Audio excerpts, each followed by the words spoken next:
To me, this is not just another nation. It is not just one of the family of nations. This is a nation with a great mission to perform for the benefit of liberty-loving people everywhere. That we shall be as a city upon a hill. These are the times that try men's souls. The summer soldier and the sunshine patriot will, in this crisis, shrink from the service of his country. You've come to fight as free men. Free men you are. What will you do without freedom? Proclaim liberty throughout all the land. In one voice, we will not go quietly into the night. We will.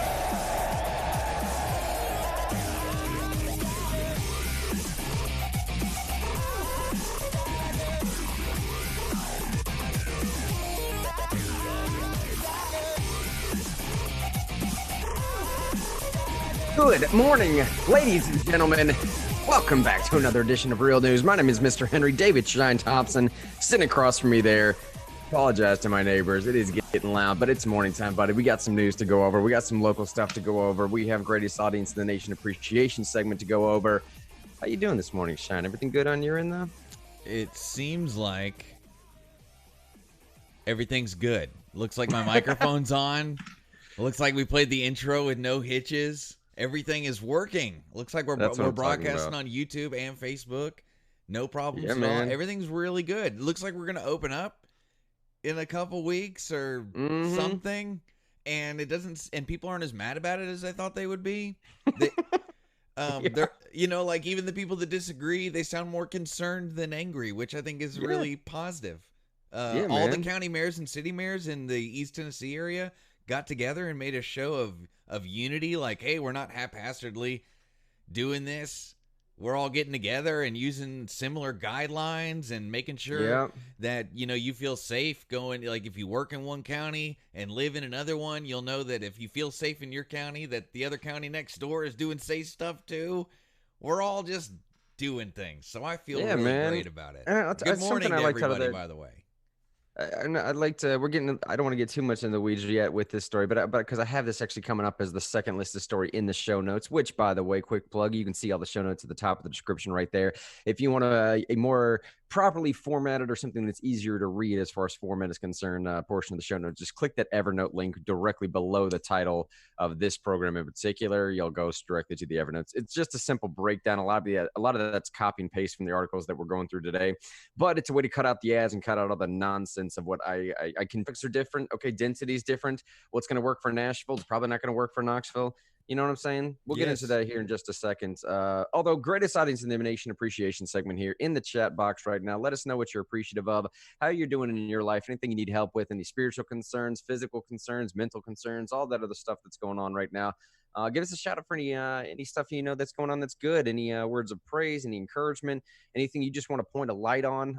Something we do every morning here, buddy, that I also I actually pulled some research for today. You'll see it's the first article listed in there. Nashville businesses rallied to support those impacted by COVID-19. We also like to use this segment as a way to say, if you have any businesses out there that are your businesses you know of that are trying to innovate, or businesses that are trying to help during this time period, let us know. Bring that to our attention. We'll put them on the program. In that vein, man, just a couple of things that I'm seeing right now. Yesterday, Ole Smoky Distillery, they invited the community to come together and to support local industry workers through their bartender takes. It's really cool.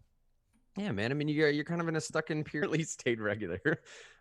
Nashville Convention and Visitors Corporation, they're going to be providing a fantastic thing to do. They also partnered with Second Harvest Food Bank in Middle Tennessee. Again, all this stuff is linked in the show notes. If you want to help out, or if you need to take advantage of any of these things that we're talking about, Fat Bottom Brewer and a couple of friends here in the Nashville area, Fat Bottom Brewing, Nashville Soccer Club, Anchor Investment. They've all teamed up with the Nashville Food Project to launch a grocery box initiative that's called Community Cupboard. Again, food stuff, man. I'm telling you, you're also seeing major world headlines that in the next couple of weeks or upcoming months, possibly, we could be facing world food shortages in the ways that we've never seen previously, okay? This is something, Sean, I've actually been reading through a book authored by Arthur Brooks. It's called The Conservative Heart. I'm not sure yet if I'm actually going to recommend this to people or not. You've already mentioned it, so it's out of the box. That's true. It's out of the box. As far as my recommendation, you've mentioned it, so that's kind of like recommending it. I'm just throwing that out there. I am just mentioning that I'm reading through it, though. I'll let you know how I think about it. But Arthur Brooks, man, he's a guy that was leading the American Enterprise Institute, which is largely considered like a major conservative think tank. And he makes the point that a lot of people don't give, and this is at least worthy of talking about, I think, give capitalism enough credit for doing what it's done to raise the standard of living for the world. Okay. And what he means by that is the usual standard of living across the world is considered $1 per day. That's not just impoverished level. That's like starvation level type stuff. Okay. Right. So if you're measuring the starvation level of $1 per day. That's the way the UN measures it too, for like the bottom. That's what the floor is, besides like death. Death is below that. Yeah, exactly, man. Exactly. And Arthur Brooks makes the comparison of, in America, he thinks we have a problem of these sort of class envy that has oddly enough created itself over the last, say, 2 to 3 decades, where this expansion, this divergence between the have and the have-nots, which you've heard coined as the 1% and the 99%, okay?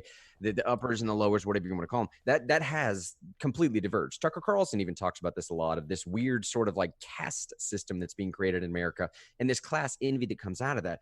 Now, that is a problem specific to America. While the rest of the world of that starvation standard has risen, you basically look at in about the 70s, late 70s, early 80s, that number was about 1 in 4 individuals on this earth were living below $1 a day. Okay, that has now decreased by 80% over the last 3 or 4 decades here to now 1 in 20 is now living below that number. That is an incredible thing that he has searched to capitalism, maybe alone, but in part in conjunction with a few other things, but primarily capitalism, free market forces.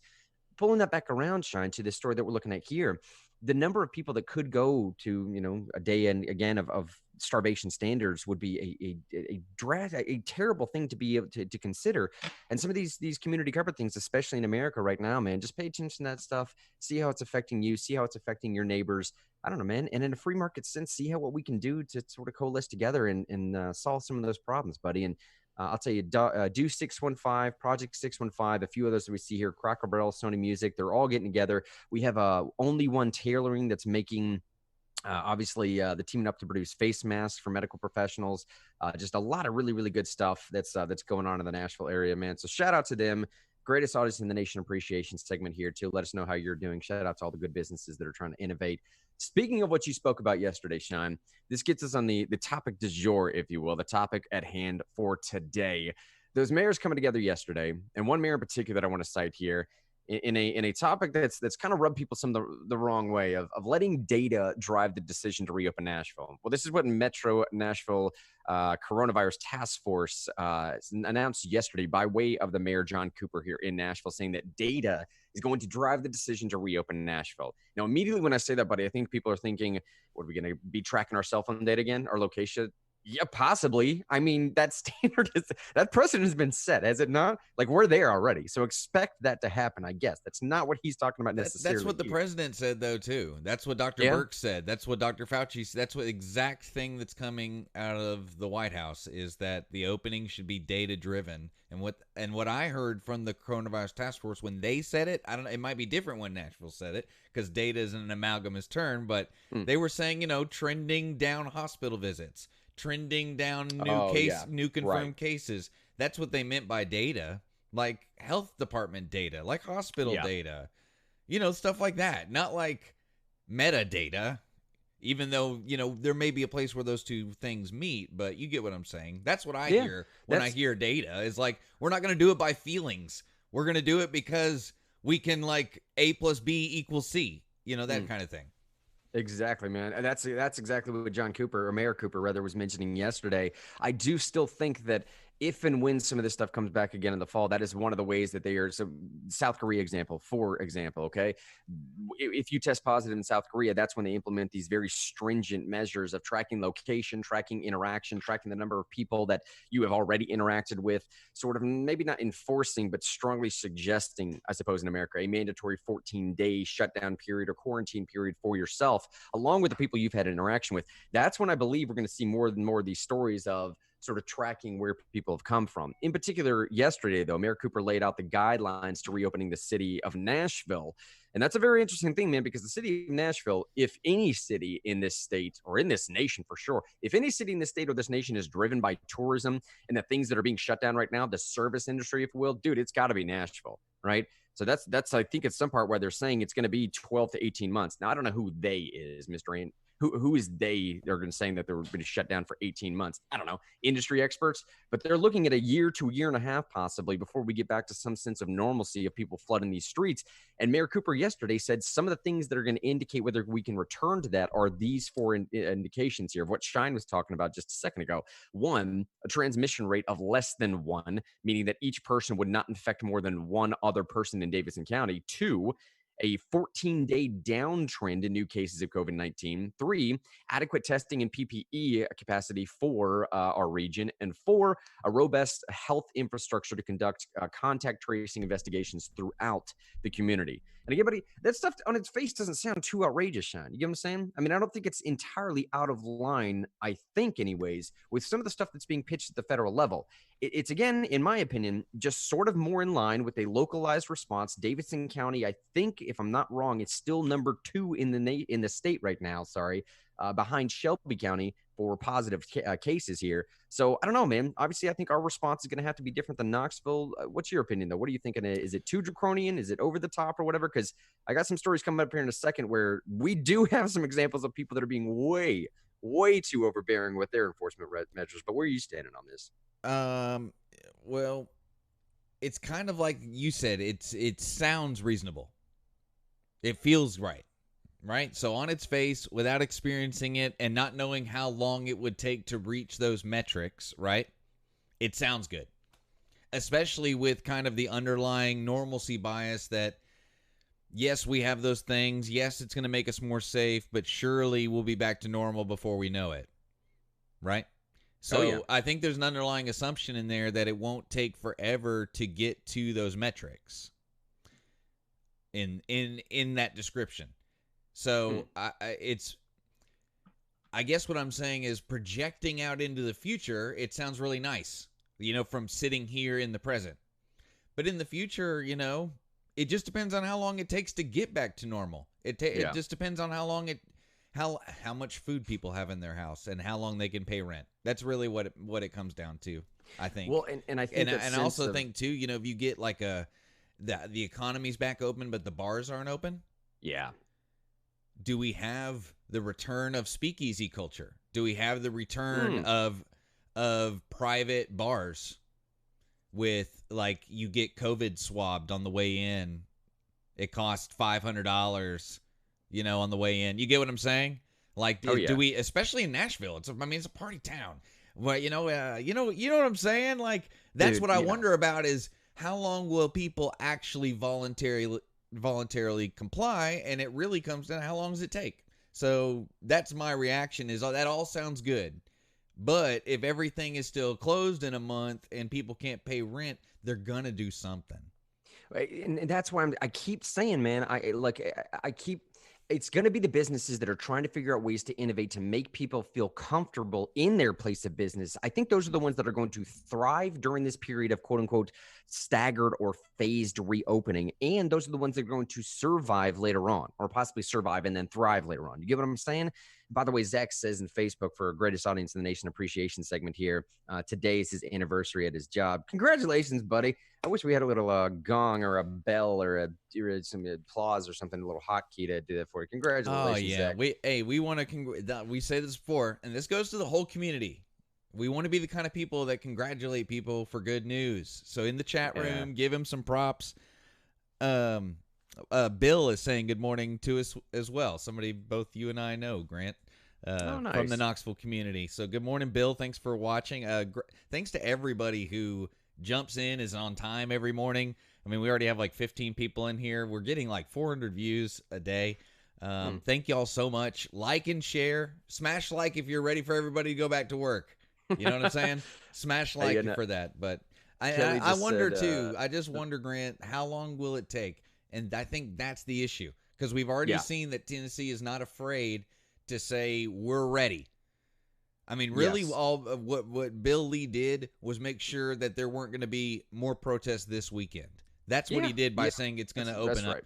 Yeah. Because and I've always said we have to balance this safety with like social control, because we don't want people to riot.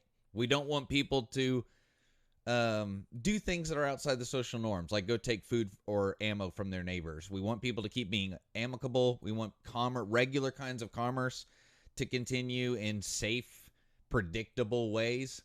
But that won't happen if people don't have food and can't pay rent or whatever. Yes. You know what I'm saying?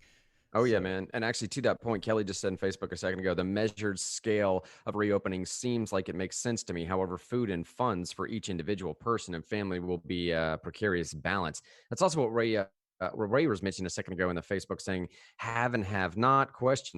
This isn't to discuss today. Who works and who doesn't is relevant of these times. I think that's a fantastic question to draw there. That's the have and have nots. Right now, it is. It's the new have and have nots, right? That's what we were just discussing this yesterday, Shine, about like it's difficult for those that have steady streams of income right now, and those that have jobs that are, I don't know, maybe there's not a good way to put it. Those that have jobs that are not in risk right now of being lost. Okay, those that are going to be safe for at least a little while. Right. For those people that are coming out, maybe critiquing those that are doing some of these protests or critiquing those that are wanting to get the economy back open sooner, it's difficult, I would think, for them to empathize with someone that doesn't have a job right now. Okay. Because I don't know, bro, but like those $1,200 checks are hard for some people to find. Those small business loans, a lot of people are not getting those right now. They've ran out of that money. That's one of the stories we're going to get to here in a minute. Is they passed an additional $500 billion in coronavirus aid packages just yesterday in the Senate. They passed that. It moved to the House today. Are expected for a vote today, an additional $500. By the way, that's the fourth measure. If y'all haven't been keeping count, that's the fourth measure at the federal level. We've amounted to about $3 trillion since last month alone. Just add another $500 billion on top of that. I posted the debt counter in the Americans Prosperity Knoxville Facebook groups last night because we topped what is it up to now? 25 trillion. We topped 25 trillion recently. Golly, and that's before we've even sent out these new rounds of checks and things like that. Right. We got our, I don't know what you'd call it, stimulus, coronavirus. We at least got some of that money the other day. But let me give you the reaction. I asked Katie about it yesterday. And I said, so have you gotten your government money? She's like, oh, yeah. I'm like, well, how much was it? She's like, oh, I don't remember. It was around 1,000 or something like that. But as she was talking about, like, it wasn't a huge impact to her, basically. Oh, okay. She wasn't, the fact that she wasn't able to recall the number, she wasn't excited about it. It didn't mark it, you know what I mean, in her mind, something important to remember. And that's someone who has some part-time income coming in. She's able to work like 3 days a week. But these people who've been off for 3 weeks, 4 weeks, and not been able to work, I bet that $1,000 just disappeared immediately. Dude, right? Or it went into an overdraft account. Yeah. Account that was overdrafted, and they didn't even see all of it. But I bet that experience, and I'd love to see in the chat room if you could throw your experience out there, I bet it was kind of negligible for a lot of people, because it's not this, okay, I feel better. It's, okay, that's just enough to keep me treading water barely and only swallow water and not, every 30 seconds, but not completely drowned. Just keep me coughing all the time. And so I'd love to hear what your experience has been like if you've gotten the automatic checks. I know I'm getting a paper check because I don't give the IRS my bank account information. Are you kidding me? Are you kidding me? No way. But I haven't received my paper check yet, but I'll let you know about my emotional response. And why you're like, why is that important, Shine? Because the reason they're sending these checks is to help people, but it's also to calm people down. And if it doesn't achieve that, then they'll be sending more checks. And if that doesn't work, who knows what's going to work, Well, again, dude, comment on Facebook, hitting it on the head, man. This is one of the reasons why the Real News audience greatest in the nation. It's literally why we say this, because some of these types of comments, comment just came from Kelly again saying they, obviously in all caps, meaning that's our federal government at the top there, I suppose, they gave that money to large corporations, not to small businesses. Extremely valid point, right? That was one of the critiques that Sean and I had, and even the corporation that we're working for, the organization we're working for, there was the main critique that they had as well. This aspect called crony capitalism, corporate welfare, whatever you want to call it, it doesn't necessarily matter. The simple idea is that the federal government, or any government for that matter, when they do something by way of tax incentives or giving money to large corporations, that is essentially government picking winners and losers, right? Now, you'll hear this at state levels fairly often when a Republican will come out and say, this is a jobs bill. It might be, okay? So if they go to Boeing or they go to Amazon or they go to somebody else and say, hey, we're going to give you a program, be it a TIF or a pilot, it doesn't matter. We're going to give you tax incentives to come build your factory here. So we'll cut $20 million off the top for you to build your factory in our state in the hopes, fingers crossed, that you hire a bunch of Tennesseans to come be employed here. Cool. Now, I don't know if there's any contractual obligation to do that or not, to actually fill those jobs with Tennesseans. You would think that would be the contractual exchange. That would be the thing, is if we're going to give you $20 million to come build your plant here, you have to hire our people. I don't know if they necessarily have to. And maybe in some places they have these clawback provisions where you do get some of that money back if they don't hire Tennesseans. That's a little bit of what Kelly's talking about here. And these massive provisions, and to the article that I just brought up a second ago, oddly enough, it was actually Chuck Schumer, Senate Democrat leader Chuck Schumer yesterday, who's the one that said to reduce the risk of large companies getting the bulk of these loans like they did last time around, he actually included a, quote, mom and pop provision in this new $500 billion bailout.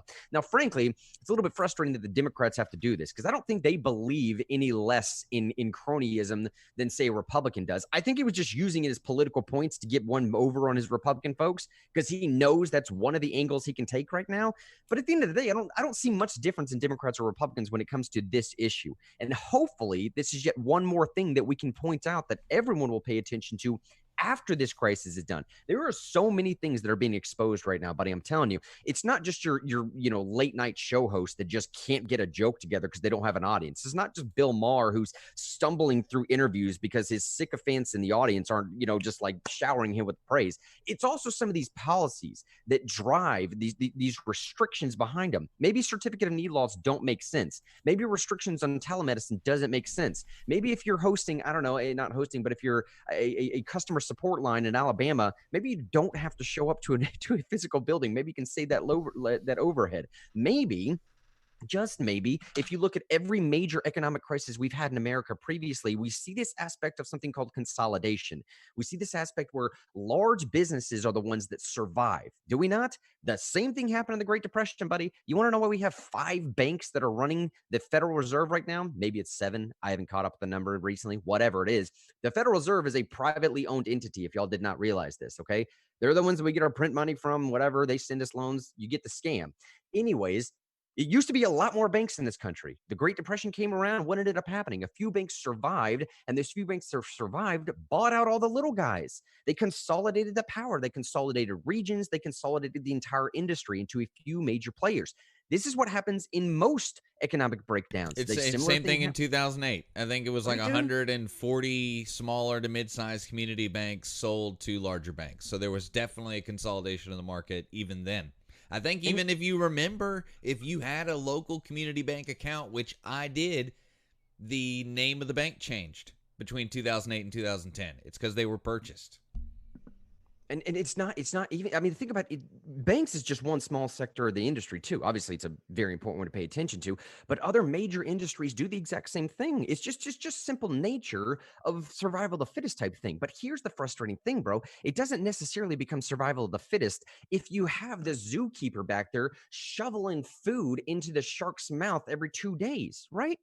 I mean, if it doesn't exactly become a free and fair market. I think Trump gets a lot of critique sometimes for using those terms. We need a free market and we need a fair market when talking about, China. This is a little bit of what he means, though. I don't know if he means it in the sense of crony capitalism or corporate welfare, because he kind of plays his hand into that from time to time, let's be honest. But this is what he's talking about. If I'm funneling all of these bailouts into massive, large corporations, what do I expect to happen on the back end? Well, clearly the mom and pops can't survive because they don't have that same advantage. Now, the thinking behind this, just so y'all know that it's not completely driven by some type of nefarious motivation or something. The thinking behind this is that any system of capitalism, if you have no capital, the whole system fails. So the idea is back in 2008, when something is too big to fail, that's what they meant by that. So the whole structure is founded upon there being some exchange going on. And if there's no way to have that exchange forced, the whole system crumbles.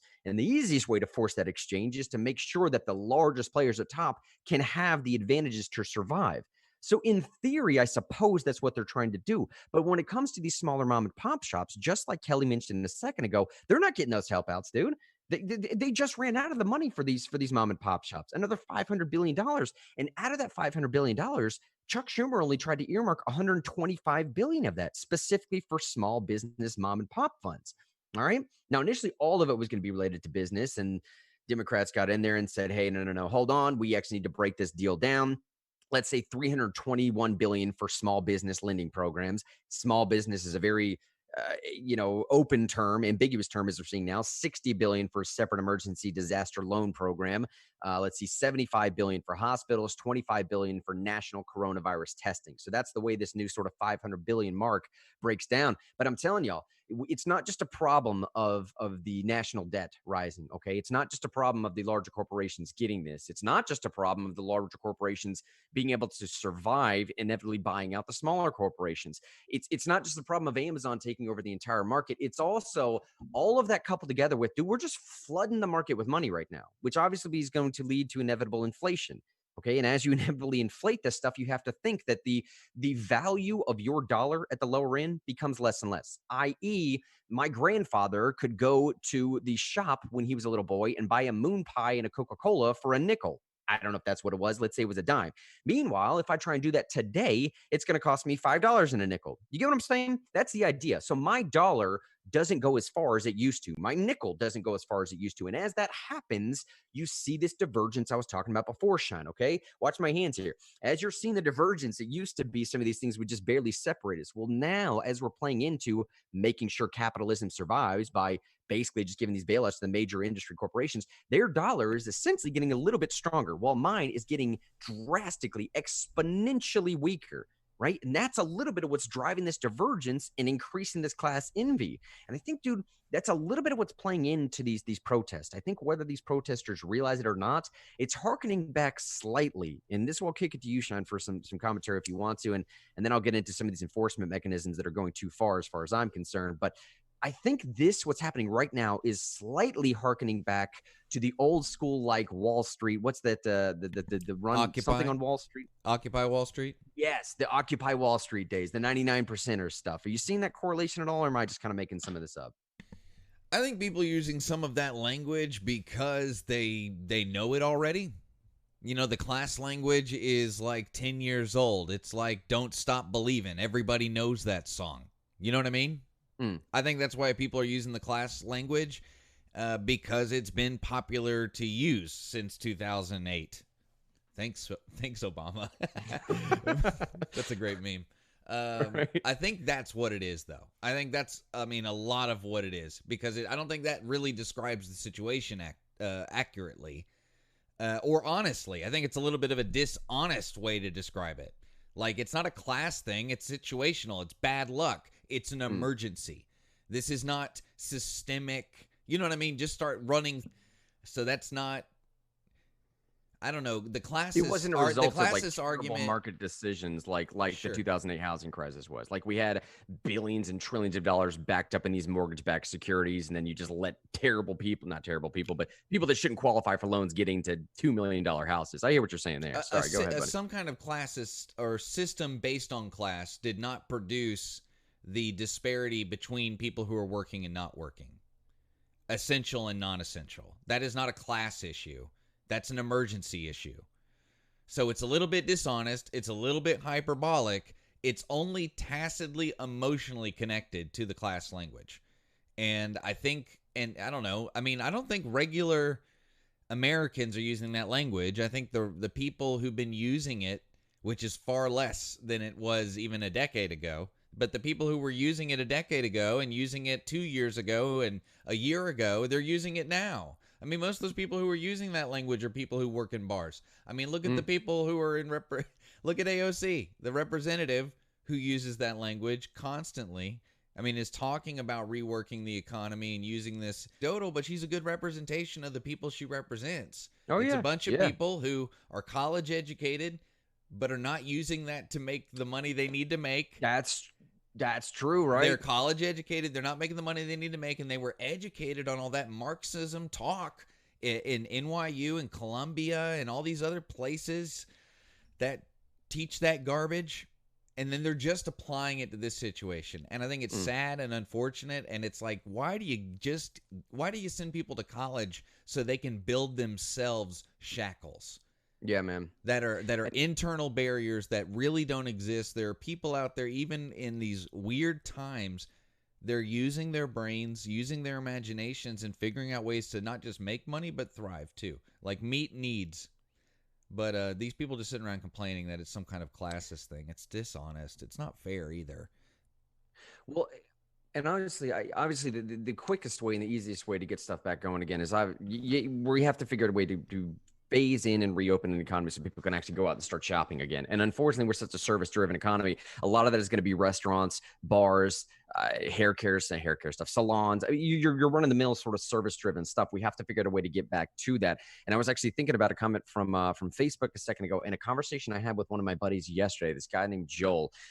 He works for a company that puts up fencing, but it's not the fencing you would think of, okay? It's fencing at like festivals and shows. So think like Bonnaroo, or for those that don't know Bonnaroo, think like Woodstock, okay? Massive, like tens of thousands, if not hundreds of thousands of people, these massive lines of sort of scaffolding style fencing to go around the outside of this stuff, so people have to funnel through a certain way. So he sets up these style of fencing at events, the NFL draft, at music shows, things like that. When this coronavirus hit, obviously no one's doing events anymore. So the initial assumption would have been, unfortunately, he might be out of business. However, I talked to him yesterday and he's like, man, I'm actually making more money now than I was even during these events. And I was like, really, bro? He's like, yeah, because of Walmart. And I was like, what? What do you mean because of Walmart? He's like, Walmart is running, like it is, that company is running us ragged. He said, I went to like, just yesterday alone, I think he said he went to like 17 or 18 different Walmart sites to drop off this scaffolding style fencing. You know what I'm talking about, that line style fencing that like you put a chain here, you link it, you put a segment here, you link it.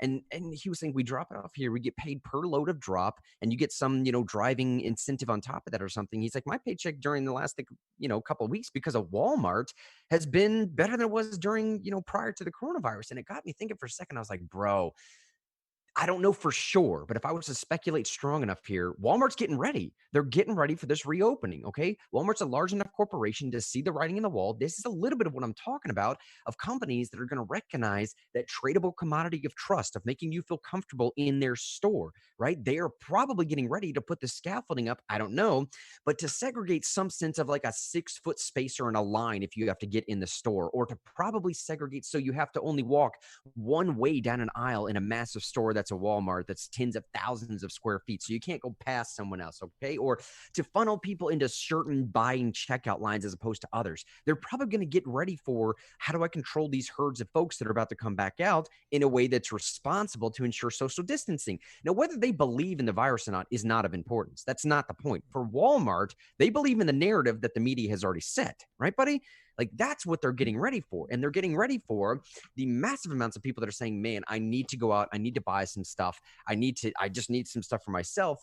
But I also don't feel safe doing it. Once you show up to a Walmart and you see all these precautions they've taken, that immediately is going to drop in you. Okay. You're going to go start purchase more. You're going to make those impulse decisions. You're going to be more willing to show up to Walmart to buy a single item and then get out of there type thing. That type of purchasing, which is largely driven a lot of the American economy, look, I'm not saying that's what we need to get back to. I'm just saying that's what we've been comfortable with before. Maybe we're going to have to innovate differently. And some of this, Shine, let me know if you want to comment on that. But I do want to go to this next story, bro. Some of this stuff here is the enforcement mechanisms that they're going to have to put on us to I don't know if there's another version of this that comes up in the future or something. Some of it for me, bro, is just getting a little bit too much. And I guess a little bit of a way to break up the show right now, to have a little bit of fun with some of this stuff going on. One of my favorite stories that I saw so far coming out of California, this is just absolutely too good not to share with people. So this is in California. There's a very famous skate park near the beach, or rather on the beach in California here. Look what they're doing in California as far as some of these over-the-top, slightly draconian enforcement measures to get people to stop leaving their house. In California, This is what they're doing with these skate parks. Come on. All right, I saw this. This. They filled the skate parks with sand, and then people found a way to be entrepreneurial about it. That's a way. I'm just teasing it for everybody. Yeah, this is probably going to play an ad, so don't worry about this. Did you mention that? Like, you can give it context before we give it all away. This happened in California, and the context is while it's on my screen, while Grant's getting it ready. The context is they wanted people to not go to the skate park, even though I think it's been shown that outdoors you're very unlikely to get the coronavirus. It's indoors is where they're really worried about it. But they filled it with sand to keep people from skateboarding, just like they would in California. We have skate parks in Knoxville. They're not filled with sand, mostly because we have better things for our city employees to do. Here it is, by the way. Here's a bulldozer running around filling this skate park with sand. Look, see? I mean, just like... I've never seen anybody... leave it playing, but let me just mute it. Yeah, there we go. We can talk about it while it's playing. Anybody that knows anything about skateboarding, man, obviously a single grain of sand in those trucks or in the wheels is going to get something kind of messed up here, dude. So even the little amount of sand you see there in the middle of those bowls is really going to mess someone up, right? So what Shine's talking about is like, okay, so how do I innovate? I love this too in the way that Fox News did this story. Oh, man, and now it's gone. Goodness gracious. I'll find the story again. Anyways, the point of what Shine's saying is to be able to innovate getting out of this, you basically saw a bunch of dirt bikers, then they got together, and so they turned the skate park. Instead of making a skate park, they turned it into a dirt bike park, man, and said, you know what, dude? Forget about your enforcement mechanisms. We're just going to go out here and start running some dirt bikes in this park, man. I absolutely love it. It's fantastic. Yeah, I mean, I don't know. I mean, that's a great example of how you can't just make people do stuff unless you like throw around the threat of death. You know what I mean? You can disincentivize people all day long, but people have a ceiling on that where you're like, I just want to get out and do my thing. Mm-hmm. And unless you're worried about bodily harm, I think that's what governments are going to figure out. And I think that's why you're seeing even the talk of opening up, even though it's not tomorrow, right? It's been this extended wait 2 weeks, and now we're going to open up in 2 weeks, but we're going to be safe, and we might pull back at some point. I mean, they're not promising us anything, but they are going with the flow of natural human reactions to things. Yeah. And they're not fighting it, which is huge, because if the only way they could fight it is with like bodily harm force. And what you're seeing on the screen right now, Sean, by the way, is exactly what Daniel just made a mention of in the comment section here, saying the skaters cleaned out one of them in minutes after they filled it. I mean, this is going to be human nature, okay? This is skaters coming together. Skating community is very, very strong. It's very, very loyal to each other, right? I actually follow the skating community a little bit. It's one of my weird little side passions. But look at these kids, right? This is exactly what they're going to do. They're going to get out there and they're going to start cleaning the skate park out. And he said, yeah, sure enough, within minutes to hours, they had an entire area ready. Look at this kid. I'm sure he's about to drop in. Yeah, sure enough, dude. So within minutes, like he's running through again, man. And videoing it so they can show everybody. I mean, but this right here, this checks all the boxes. It's good feeling. It's rebellious. Mm-hmm. You know what I'm saying? It checks all those boxes of like, I'm fighting the power, I'm sticking it to the man, but I'm also cleaning something up. I mean, what did they think was going to happen? I don't know, dude. I don't know. But the skaters can be like, oh man, drat, they got us. Yeah, exactly. Like people, and this is so funny about government. Government thinks, that will disincentivize this little bit of effort. But humans, when they really want to do something, they just do it. They just do it. Man. And look, that was a feel-good story of, okay, so the government tries to put sand in a skate park and try to shut them down. So the first thing they do is like, all you did was just turn this into a dirt bike / maybe BMX park or something. You didn't do anything you just altered what we're going to use it for. Secondly, if we need to use it for a skate park again, we can just turn it into something else. It's a slight feel-good story. Here, I don't know if you can get any feel-good story out of this. Let me just play the video first. And this is not a clip from... You can see what's going on down there. This is not some military helicopter clip of I don't know. This isn't in Iraq. This is in Australia, bro. This is just 3 dudes up there drinking on a rooftop. right? Yeah, and the fact that we even have that video is propaganda. Well, because like obviously someone from the state took it. It wasn't like a private person with a night cam that took that video and posted it. And let me play it here with the sound real quick too, because you can actually hear the officer through, I suppose, some type of megaphone system. Oh my goodness! On the helicopter. They're doing the Italy, they like return Italy to their the return to the ground floor, and they walk down with like their hands up here in a second. Listen to this.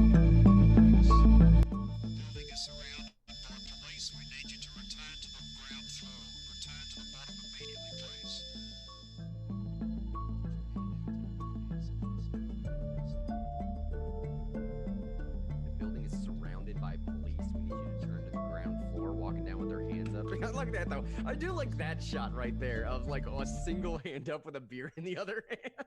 It's like, yeah, I'll put my hands up, but I'm not dropping this beer, bro. Each member was fined $1,000. Is that going to incentivize people to not do this, I suppose? I mean, maybe the immediate answer is yes, Sean. Here, turn that off. That's so loud with that music. Maybe this finding people $1,000 and showing this footage of like, by the way, we have some, I don't know what type of footage this is, this black and white, if it's night sight or whatever this is. I don't pretend to understand that stuff, but is that, I suppose that's going to incentivize some of these kids to not go out there and drink on rooftops or something like that. Is that the accomplishment here? But finding each individual $1,000, I would think that a lot of people are going to look at this and just for the simple, like we said before, buddy, for the simple taboo nature alone of just doing something because the government told them not to do it. I just do not think if what you're going for, let me put it this way, as I'm rambling, if what you're going for is the most effective means possible of getting people to pay attention to the science that should convince you or the medical advice that should convince you to socially distance, I seriously doubt that this is the way to do it. I seriously doubt that finding someone $1,000, plastering their video all across social media or something like I just did, unfortunately, I don't think that's going to incentivize people to follow directions anymore, right? If they're already not doing it anyways, they probably already knew they were going to get fined $1,000. Just furthering the gun barrel a little bit closer to them, I don't think is going to make them follow orders anymore. Or I don't know, buddy. I don't know. Let me put it out there for the real news audience. Maybe I'm wrong. I mean, those of you who are watching, I think no matter what platform you're watching on, you can see the chat on the screen. And what just immediately popped up was a chat from Kel, who said, "What the hell?" Then angry face, at my home, exclamation point. And then she followed up with, "Yeah, that's not the way to do that." Well, it is a way to do it, but it's one of those things where you only get to do it once. Yeah, you have changed their behavior, but what have you changed it to? Yeah, right. You know what I'm saying? That's the question. Yeah, you have changed their behavior, but are they just going to like get together and drink inside? Are they going to do it underground? That whole speakeasy thing I talked about. Are people going to have private parties where they COVID swap you on the way in? You pay a little bit of money, or maybe even you bring food to trade for alcohol because money, everybody's getting money and not everybody's producing valuable goods. So how valuable is the money? But I also want to say too that just the contrast between Australia and Knoxville. I had a little birthday party that I went to last week with like 6 people in a yard sitting around a fire. No one bothered us. Nobody. The cops didn't bother us. Didn't even get weird looks from the neighbors. Everybody was like, "Hello, hi." We were obviously social distancing. We weren't hugging and kissing each other. We were staying apart. But I'm just constantly disappointed in Australia. I mean, what a bunch of wimps. I mean, they put up with a very authoritarian government. Yeah. And it's sad. I feel bad for them. Well, they put up with a very authoritarian government, but at the same time, man, perspective is a keen indicator of where your life really sits. Okay. A perspective being that in comparison to a lot of other countries, man, Australia's getting some stuff right. In comparison to a lot of other countries, Australia is not absolutely terrible. In comparison to the amount of surveillance that, say, the UK does, or at least downtown London does on their own citizens, maybe Australia is doing a little bit better. In comparison to, I don't know, man, sort of the restrictions on gun rights in Canada, for example, which they've done even more to now for the mass shooting that happened just a couple days back, which, by the way, we did not feel the need to mention on this show. I feel like everybody was sort of up to date on that largest shooting in Canadian history. In comparison to a lot of those things, Australia may be doing something correct. And again, perspective speaking here, America, the perspective we have right now, Tennessee, the perspective we have in comparison to Michigan. Michigan's governor just yesterday said, I'm going to push it for another 2 weeks in a minimum, y'all. Okay. And then maybe we'll have yet another conversation, another 2-week rollout from Michigan. Meanwhile, in Tennessee, we have some protests going on, and Bill Lee says, hey, I'm going to try and consider the proper way to do this. By the way, if you do appreciate the way that Bill Lee has been handling this, maybe some of y'all don't. I totally understand that. And I will use this platform to try and make a pitch here in just a minute that maybe you should appreciate it. But if you do already appreciate the way that Bill Lee has handled this, there is a thank you letter that we put up on the Real News site. It's probably about the third or fourth thing down. I might pin it to the top of the page after this show or something if you want to participate.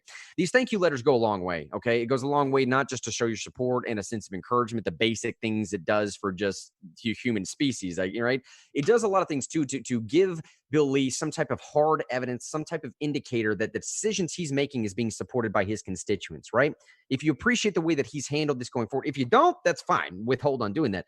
I will say, though, all right, perspective being what it is, Sean and I are privy to a little bit of knowledge that obviously we can't speak about, but suffice it to say, that man is working his absolute butt off. He is working his butt off to try and toe this line. He's riding the balance really well. Dude, and there is no good decision to make here, okay? Literally, his medical advisor, and I know this because I'm seeing the documentation, his team of medical advisors are coming to him saying, buddy, every single day you try and get this economy open back up earlier, you're probably going to lose 1,000 people. This is not the numbers he's being presented with, okay? This is a hypothetical version of possibly a week ago or a month ago. This is just the style of conversation that he's being presented with, so follow me here, okay?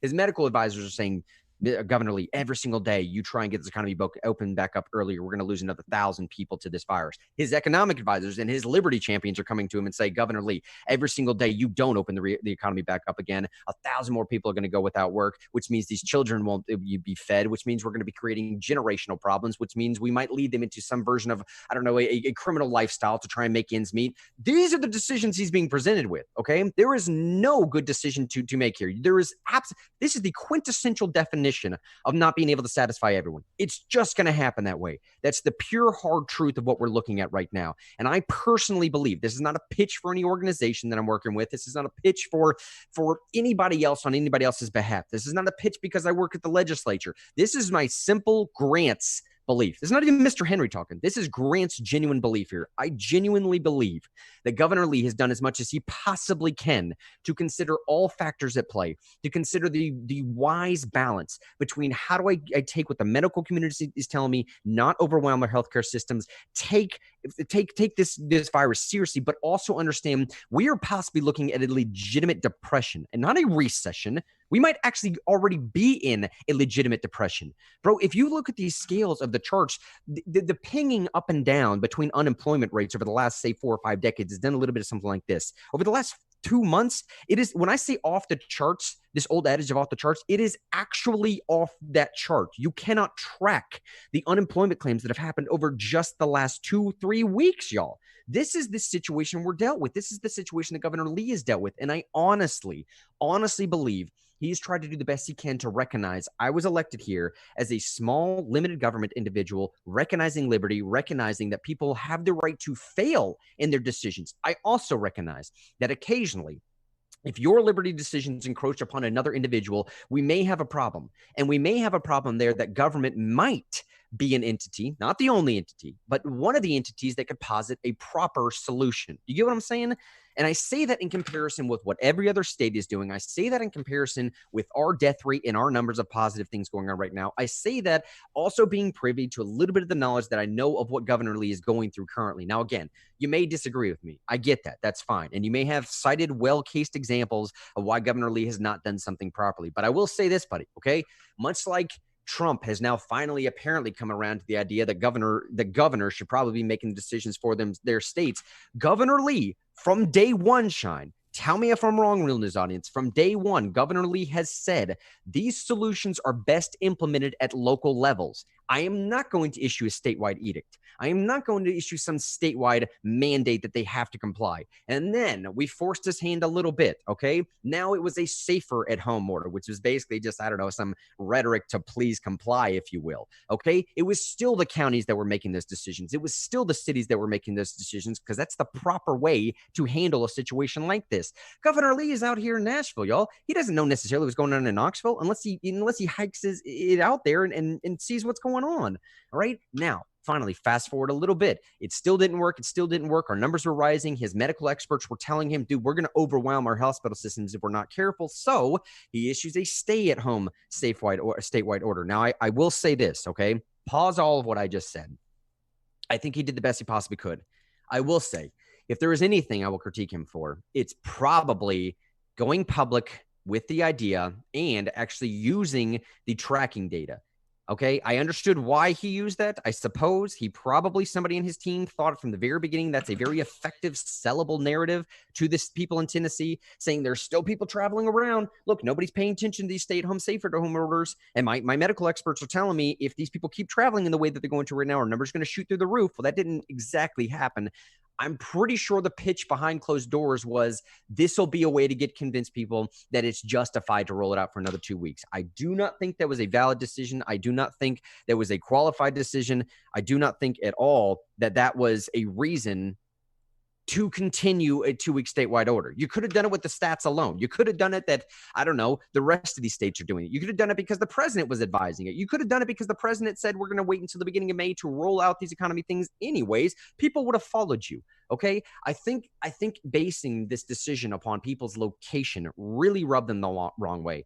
Now, as far as the legality behind that, I don't know. If people want to make some legal argument to me about Governor Lee should or should not have been tracking your data, it wasn't. What do you mean by it wasn't locality? Governor Lee that was necessarily tracking the data. It was, like I said before, buddy, we are voluntarily giving this data out. I know we've been harping on this, so I don't want to stay on this too long, but we are voluntarily giving this data to private corporations that the government is basically just tapping into. Dude, you and I on like day 3 of this program showed the exact same data on the same website that Governor Lee was using to justify his decision. It's not like the government had some access to knowledge that you can go look it up yourself. Yeah, you can look it up. Yeah, that was kind of like when I've heard people get super upset about it. It's not like people in a smoky back room looking at something you can't look at.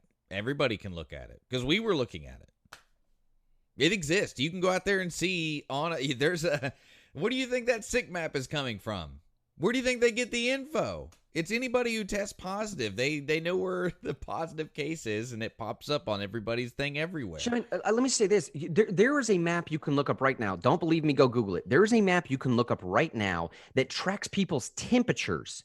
I mean, actual, not like their support for something or nothing. No, I'm talking like people that register above 99 degrees Fahrenheit. You can go look that data up right now on Google if you want to. There's a private corporation because people have these thermometers that are connected to some smart app on their phone, and that stuff uploads to that company. What do you think happens to that data? What about Fitbits? I mean, surely Fitbits do that too, right? I don't have one. I don't know anything about that stuff, but people have that Fit technology that monitors everything about them. And even your phone, I mean, your phone in a lot of cases can tell you what your heart rate is. Just your phone. Your smartwatches, they track that stuff? Well, definitely smartwatches, because those are basically upgraded Fitbits. I mean, basically, that's what they are. But, I mean, my phone, I don't have anything smart that I wear. And my phone, if you go to the health app, it'll tell you how many steps you've walked, what your current heart rate is, and all that stuff, just from being in your pocket and stuff. So, I mean, they're measuring all that. It's called biometric data. And they're measuring all that. And you have a biometric health profile probably with a number of corporations that they measure and keep and watch out, and they use it to advertise to you. They probably try to predict when you're going to have heart attacks and stuff. I mean, I don't know. Don't get me wrong here, Shine. Don't get me wrong here in this room. None of what I'm saying is meant to justify any sense. My libertarian friends are going to hate me for this too. None of this is meant to justify in any sense the government using trackable data as a way to justify some governmental decision. That's absurd.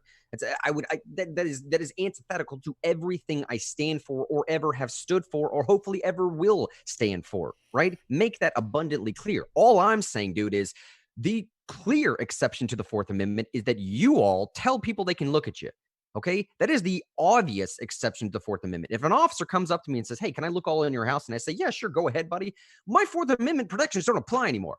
And in a basic sense, let's not even talk about Fourth Amendment, okay? Just simple consent to do anything is not against that non-aggression principle. Now, I realize that some people have said before, well, I didn't give consent for the government to track my data. Well, bro, you did give consent for somebody to track your data. And just because a government employee or a government task force is looking at the same data that's available to me and basing some decisions upon that doesn't necessarily mean it's the same thing as what Edward Snowden leaked to us through the NSA. right? It is a drastically different thing. Yeah. Edward Snowden was showing that the NSA was tracking metadata that nobody knew they were doing, nor had we consented to. And we were on top of that when it was going on, and we're mad about it. I mean, I was on the air when the first Verizon story broke about how Verizon was giving over their metadata. That was the first story. That was the first leak from Snowden and the UK writer that lives in Brazil now. Julian Assange, yeah. No, not Julian Assange. That's the WikiLeaks guy. The guy that Greenwald.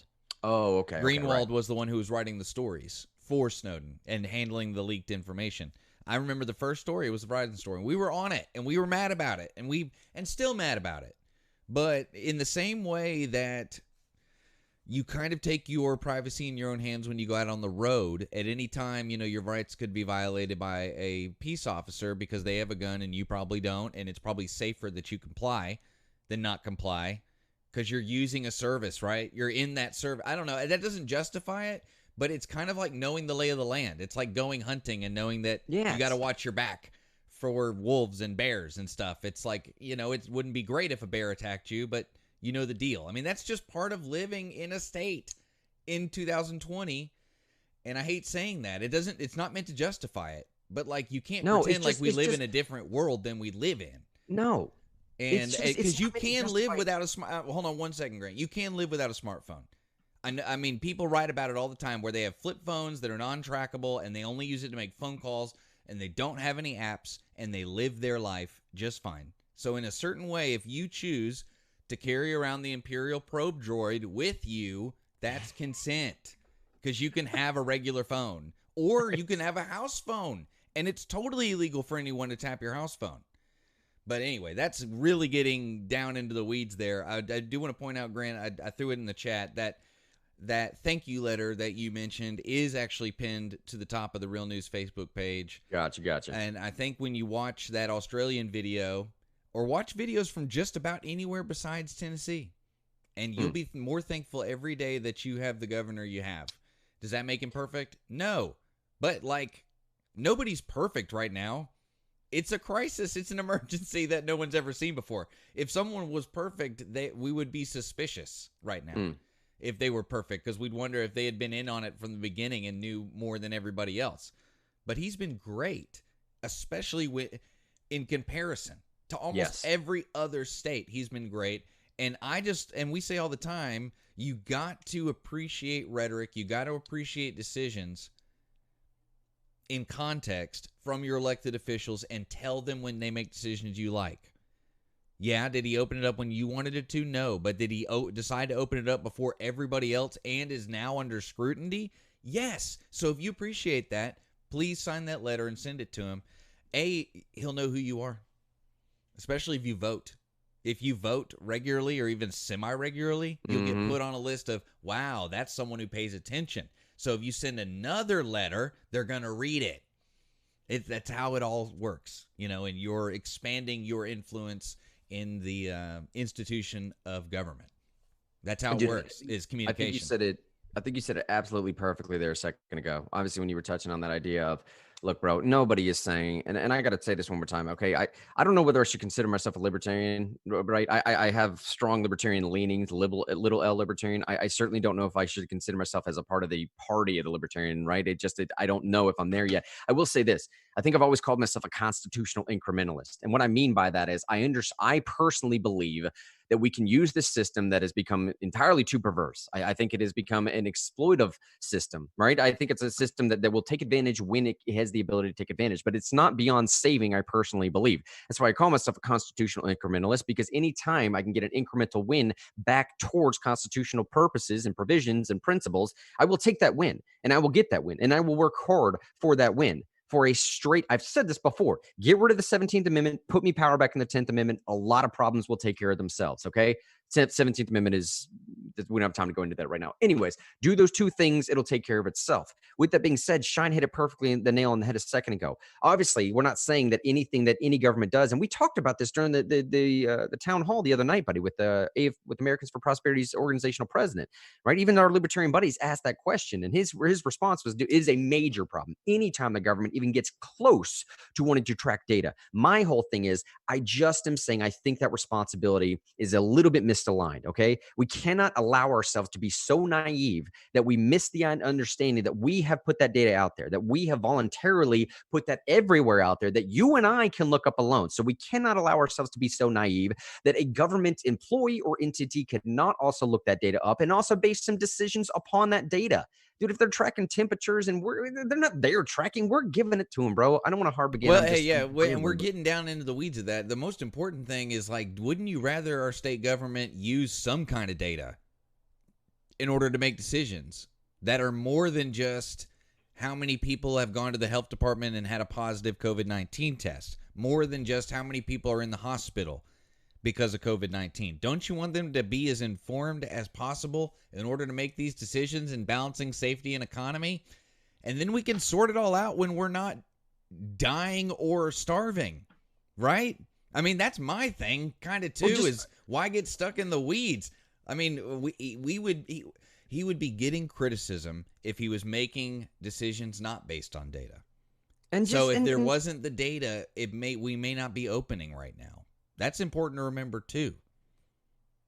Well, and take it one step further and maybe don't click that location marker. Maybe don't allow your data to be uploaded. Maybe you don't have to geotag every single picture that you're taking. Maybe you don't have to include that feature on Snapchat, or maybe you don't have to let Twitter track where you are because it's going to localize your ads more. I don't know. There's a lot of benefits to it, but there's a lot of downsides to it as well, man. All I'm saying is this whole thing is wrapped up in personal responsibility as far as I'm concerned. The good, the bad, the ugly, all of it. All right. And I don't think we can misappropriate some sense of, I don't know, blame or something else in government for using that when we are the ones that did it. That's what I'm saying, buddy. It's all about personal responsibility for me. And I know it's to the end and of the program. we can start making a new and better world today and tomorrow. You know what I mean? Instead of, I mean, I don't want to throw it out there that like we're just sitting on our laurels, but it's in the context of this situation. In the context of this situation, we need more data to make decisions, because you don't want to make emotional decisions. You don't want to make decisions out of fear. You want to make decisions based on information. And that's the West, right? That's what we do in the West.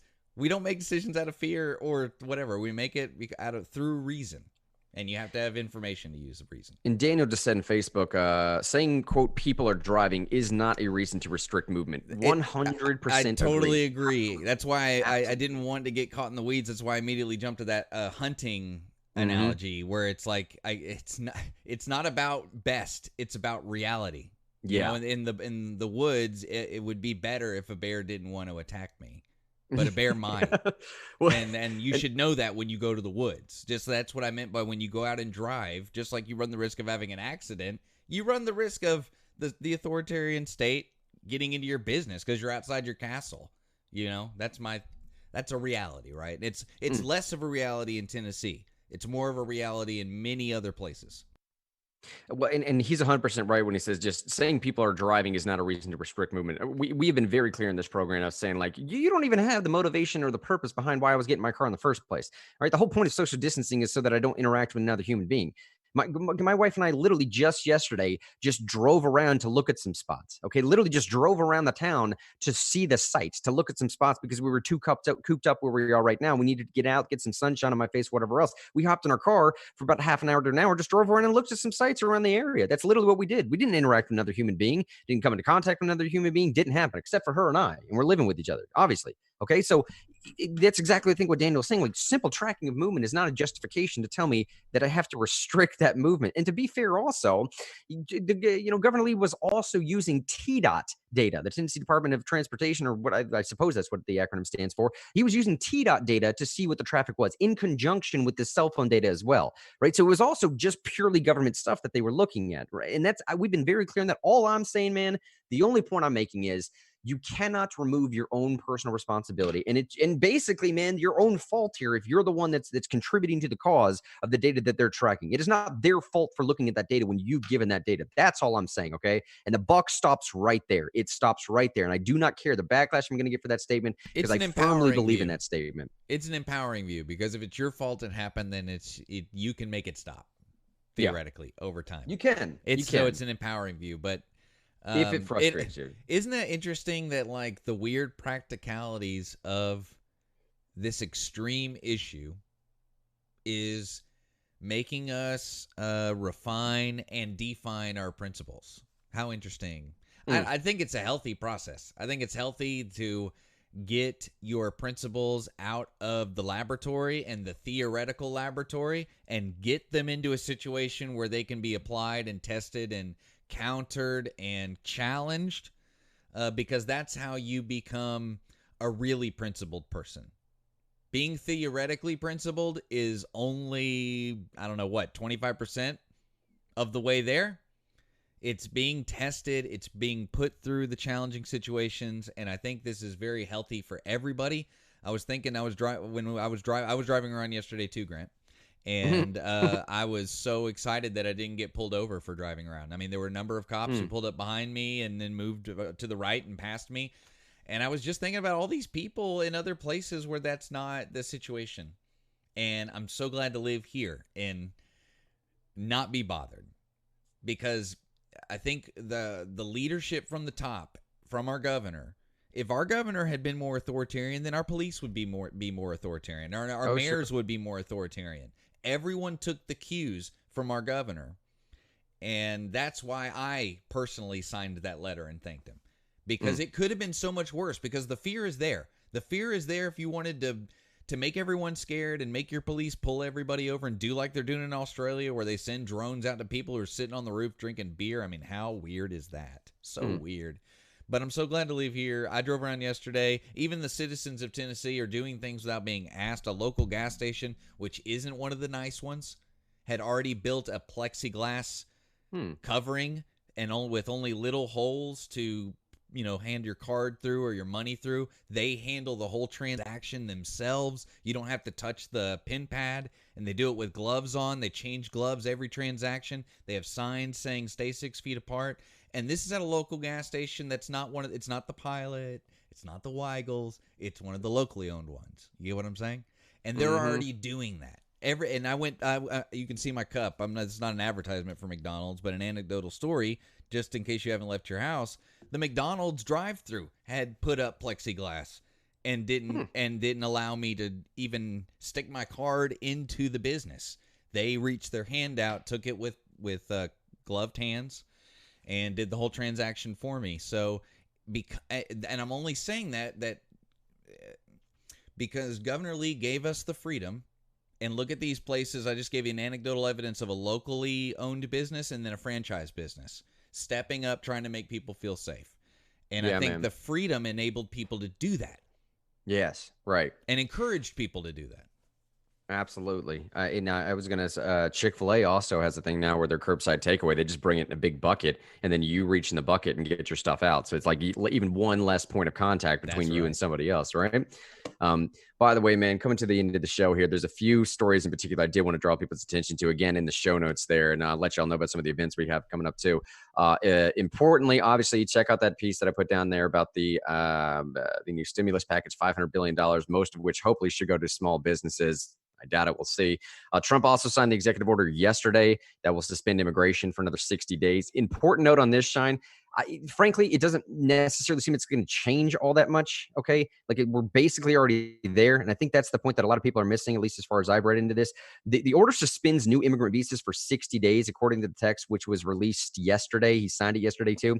But the order applies to people who are currently outside of the U.S. seeking entry to the U.S. and do not currently have valid visas. It does not apply to those people who already have lawful permanent residences or healthcare professionals seeking immigrant visas to help stop this stuff. So the idea is that, look, man, Citizenship and Immigration Service field offices, they're already closed due to the pandemic, okay? They're already, the routine visa processing for these tourists and workers around the world, that's already been suspended. Restrictions are also already in place for non-essential travels. Refugee admissions have been halted. The administration has already stopped the border situation, turning away migrants simply due to the virus itself. Because when Trump comes out and says we're going to have an additional 60 days, dude, we're already doing that. I can't quite figure out the spin. I think it's a little bit deeper, the spin, when he says we're doing that to protect American jobs, American workers. I don't know if that's just a campaign style speech rhetoric. I don't know if that's legitimate motivation. I'm not quite sure. I've got to get my head around that spin a little bit more to see how some other factors play into this. But I will say, at a simple baseline, don't let people get you too riled up about this whole thing of Trump suspending immigration for another 60 days. It doesn't matter. matter. We're already doing that for the next 2 months regardless. So in other countries are already not letting their people leave for another 2 months. Okay, so that doesn't matter. Another story I want to draw people's attention to: Supreme Court did rule early this week on Monday that every state in the nation must now have a unanimous verdict in order for criminal convictions. All right, and now people are thinking like, wait, hasn't that already been the case, Mr. Henry? That was exactly what I was thinking. How did you know that's what I was thinking? Yeah. Well, in Oregon, believe it or not, in Oregon and Louisiana, at least Louisiana up until 2018, it was not that way. All right. In Oregon and Louisiana, I blame the French. It's not bad.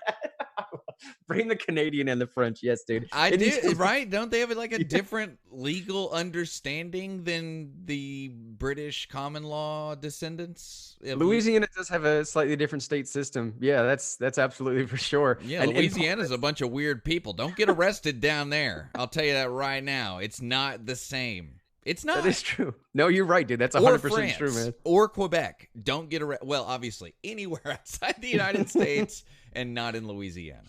Well, in Louisiana in particular, there was a single case where a guy was convicted for second-degree murder, but it was by a vote of 10-2. In Louisiana and Oregon, again, Louisiana up until 2018, I say because their state Congress changed this in 2018. But at least up until that point, you did not have to have a unanimous verdict for a criminal conviction. Now, the interesting thing that's coming out of the story is not necessarily that decision itself, because people are thinking, well, dude, 49 states were already doing this, so it's just Oregon that we're trying to get to catch up.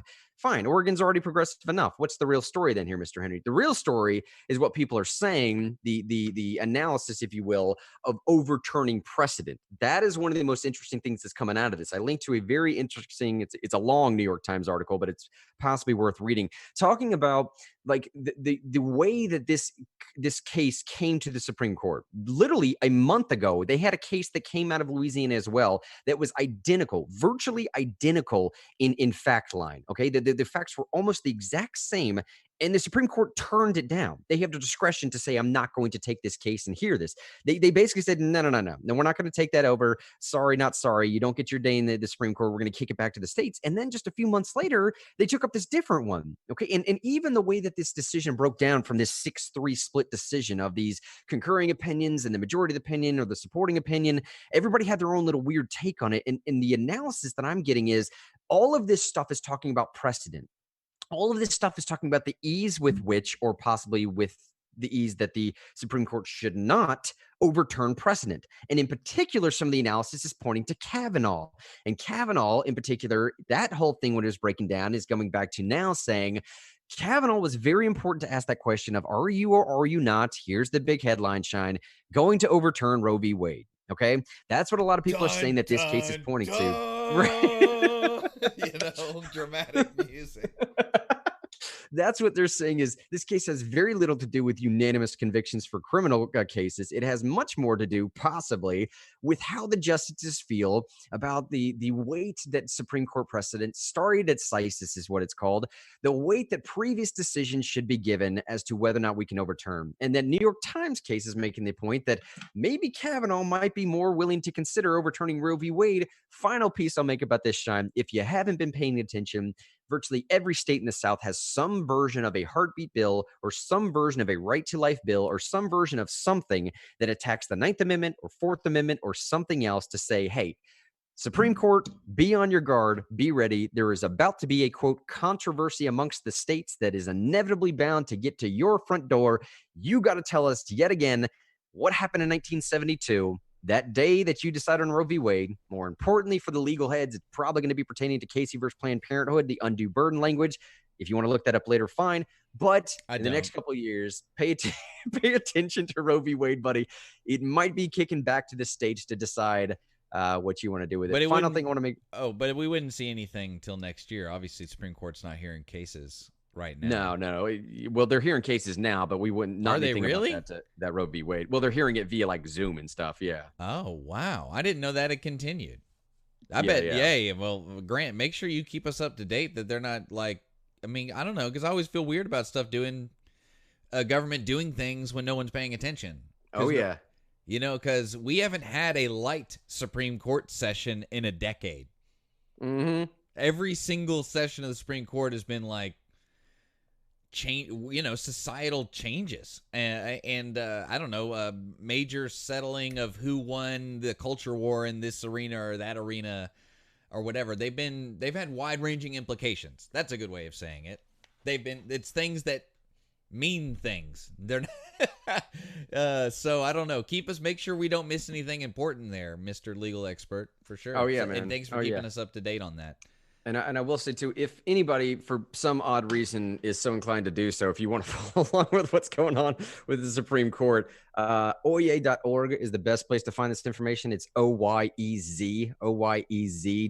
It breaks down every single thing you could possibly ever want to know about the Supreme Court, past cases, current cases, what's in the oral argument right now. You can look up audio versions of the oral argument. It's supremely interesting stuff there.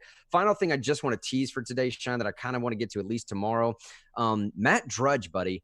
I cannot figure this out. I seriously cannot figure this out. The CNN headline at the bottom of the show notes today, conservative news mogul Matt Drudge fires back at Trump, says his web traffic is at record levels. Trump and Drudge, bro, have kind of been going back and forth for like the last month. Okay. And since like December or possibly even earlier of last year, dude, Drudge's headlines, it's taken a drastic change. If you don't know what Drudge is, Matt, drudgereport.com is kind of like what have you been doing with your life? That's a good way to put it. If you don't know what's the best way to put Drudge, but it's like a Netflix of news almost. I mean, he's the original online news curator. He's the guy who invented internet news. That's the way to look at it. He had the first major internet news website.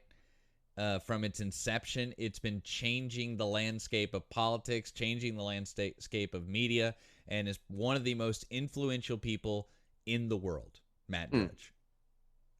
Well, that site in particular, since founded in 95, possibly even earlier than that. I don't remember. It was during the Monica Lewinsky scandal is when it got really big. Interesting. No, but seriously, he was the first online outlet to break national news that changed that moved the Overton window. I mean, he's getting billions of views per month, right? He's bigger than MSN.com. He's bigger than CNN.com. It's like the third most, outside of like Google and YouTube. I think it's the third most visited site on the internet. Yeah, exactly. Right. So those are the biggest. Like YouTube, Pornhub, and Google are like the biggest. And I think more people go to Drudge than Amazon. I think. Yeah. Well, Trump and Drudge have been going back and forth. And obviously what Drudge does is he takes hyperlinks to other news or news outlets and just prints you know how to do a hyperlink in Word, right? You can type whatever you want to and then hyperlink on top of whatever you just type. So you won't change headlines, but the way that he sort of morphs what the headlines look like, he does a lot to, like Shine Shed, curate and create a conservative narrative. Well, since the end of last year, buddy, that all has just drastically changed, and I'm not exactly sure what's going on behind the scenes there. There are so many layers to that onion. I haven't quite peeled them all back yet to really figure it out, but I'm telling you, man, Trump and him are going back and forth. Trump's been knocking him about like decreasing size of people visiting the page since he's become anti-Trump or hashtag never Trump or whatever. Drudge has been pushing back saying, no, that's wrong. We're getting more traffic than we ever had before. I don't know, man. We might dive headlong into this tomorrow and just reveal some of the tweets and everything, but I just want to make people aware of it so they can stay in the vein of what we've been talking about in previous shows, man, of everybody sort of changing minds, going back to first principles, sort of like trying to see where they fit in this new landscape, paradigm shift, all that type of language, man. It's interesting to see where Drudge is at too. And I don't know, man. I think Drudge doesn't want to be pigeonholed as, my bias. I think he wants to be seen as independent because he's always been an independent guy. I mean, how many times do you think a major corporation has tried to buy Drudge Report? I mean, how many zeros has he been looking at, on the other side of a desk, someone saying, I will, please let me buy this. He's stayed independent. And I think he wants not just to be independent from a business standpoint, but from a political standpoint. So when he makes an assertion, people know that it's coming from a place of unbiased criticism, not of normalcy bias type stuff. And I think a way to get... It's a tough line to ride, obviously, but that's why one of the best people in news is doing it. I think a way to gain credibility, mainstream credibility in today's landscape, is to spend at least some of your time criticizing Donald Trump. In order to be credible, you got to be someone who is seen as willing to criticize Donald Trump. And see, that's what gives me pause, man, to fully articulate where I think I'm coming down with this whole feud is exactly what you just said. Because I remember reading a political article from like 7 or 8 months ago, and it was talking about, remember when Fox News was getting really oddly anti-Trump, right? They were coming out with a lot of stories about Trump is bad for this, and we didn't like this policy, and we hate what's going on over here. Megyn Kelly days. Well, yeah, Megyn Kelly days, but even a little bit after that too. This political article was making a very strange analogy or reference, rather, to, we all remember Trump was a wrestler, right? And I as soon as I read that headline, I was like, oh my gosh, dude, what are you talking about? But the point that they were making was super interesting, slightly conspiracy theory realm. But they were saying that, like, in wrestling, characters purposely play the heel. Okay, characters will purposely play a character that the audience hates. And it's meant to drive not just controversy, but it's meant to drive this thing that they look legitimate later on. And what they mean by that is, if Fox News, or possibly Drudge right now, and carefully here, I am not saying this is what's happening. It's just interesting to consider the conspiracy sometime.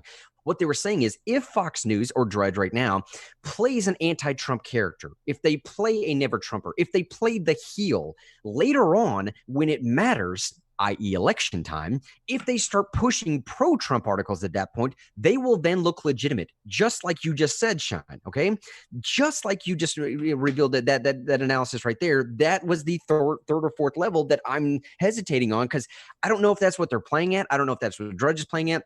I don't know if that's what Fox News is playing at. But I will say this: if you need to show an audience that you are being fair and critical and careful, fair and balanced is Fox News stuff, right? Occasionally you will have to come out and say, look, I'm not an echo chamber. I'm not so entirely pro-Trump that I won't call balls and strikes, even if for nothing more, just to say that you can call balls and strikes. So later on, when you say Trump is doing something great, you should go vote for the guy, people will take you more seriously. And you see how this works out, buddy. Like, during some of those Fox News days, I would go read the comment section in YouTube, and I would see people saying, all I watch is CNN, and I'm thinking about switching to Fox News because this is great, ... And I was like, dude, it's working. Like, it's working. Whether it's a motivation that's driven by something that they're just entirely fabricating, or whether it's real, it doesn't necessarily matter, because it's getting traffic driven to their site, and later on they will be taken as a legitimate open source that also criticizes. So at the time when they don't criticize, they will be taken far more seriously. Right, man? I think that's a part of it, and I'm glad you really developed that idea that I threw out there. So appreciate that. That was excellent analysis. But I think there's another part of it too, Grant, is that the places where people who are not on the right, I don't want to necessarily say people who are on the left, just people who are not on the right, because there's centrists and there's a wide spectrum, right? But those people, the places where they get their news have been failing. And not just failing, like them not making money. In some cases, they're just not fun to watch. Like, I don't care what you believe. It's not well-produced television, or it's not well-written articles. Or in some cases, like in the digital space, some of these online news startups have been dropping like flies. I mean, crazy. That whole network, the Gizmodo network, with Vox, and there was like 3 or 4, I can't remember them all because they're so negligible and they did so bad, but there's a bunch of them. And I mean, literally almost hundreds of news reporters have been fired. Online news reporters have been fired in the past year or so, over the past year. So these people are leaving those news sources. And then you see places like Fox News hire Donna Brazile and do Bernie town halls. Fox News did like 3 or 4 Bernie town halls. They had on Tucker Carlson had on Tulsi Gabbard a bunch of times. Andrew Yang was on Fox News or something like that. Andrew Yang was on Ben Shapiro. Ben Shapiro was doing things like having Andrew Yang on. Drudge doing headlines that take on Trump in some cases. I think in some places, these news outlets that actually do a good job, yeah, they might have a bias or they went for a certain market for a time, but they actually produce good content. Yeah. I think they're just, in some cases, jockeying for an increased audience and taking a more big tent approach because the market is open for that, because there are moderates and people on the cultural left who just, it's not they don't agree with the content they're watching. It's just not well produced. It's not done well. And they're just trying to get some of that money, man. I mean, television. I mean, look at the Nielsen stuff from the 90s and early 2000s. CNN was getting 16 million primetime viewers, and now they're getting less than 1 million. That's crazy, right? That is crazy. So that kind of drop is insane. And I mean, even if you look at Fox, I mean, primetime is like barely 2+ million. Mm-hmm. So anytime when people are going for increased market share, they need it. Even the ones at the top, even Hannity needs increased market share to say Fox News will exist in 20 years. Fox News will exist in 30 years. Right. So I think that's part of it too. I think part of it too is their competition sucks and they're just trying to get some more money. And so I think all those factors play into it. Ray in Facebook actually just made a comment that is right in line with what you're saying. Said Drudge put up a virtual bird feeder of news. It's an interesting way to look at it. It's true. Drudge put up a virtual bird feeder of news. Mixing it up is critical to get the most birds, right? it's right.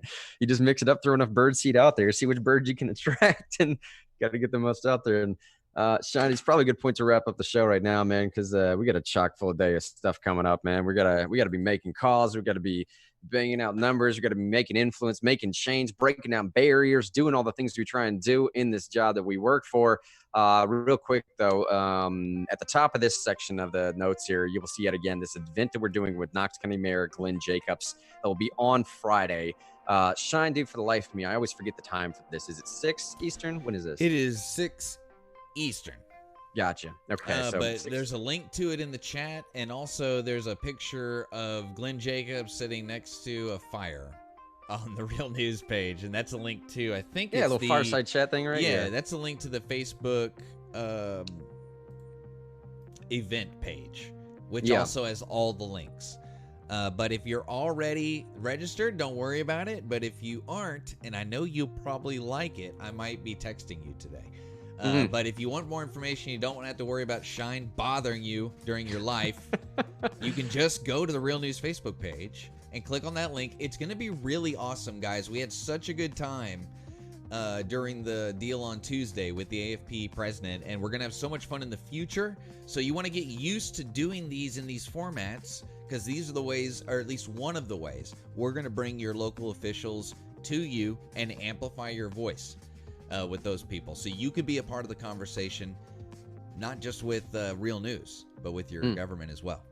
And in particular, that event on Friday with Knox County Mayor Glenn Jacobs will be talking about his proposal for this phased reentry or phased reopening of the economy. He's got a great plan put together. We're going to be talking about some philosophical ideas behind that, slight libertarianism as well. And the comment sections will be coming, the questions to ask Glenn Jacobs and interacting with the Knox County Mayor to ask your questions. That we will be pulling those from that Zoom link. So definitely make sure you register under the Zoom link to attend that event with us on Friday. Sean, I think it's a great place to end right there. We got a great show coming up for you tomorrow as well. So join us again for tomorrow's show. My name is Mr. Henry. David Sean Thompson signing off for this both. We love you. We'll see you tomorrow. Peace.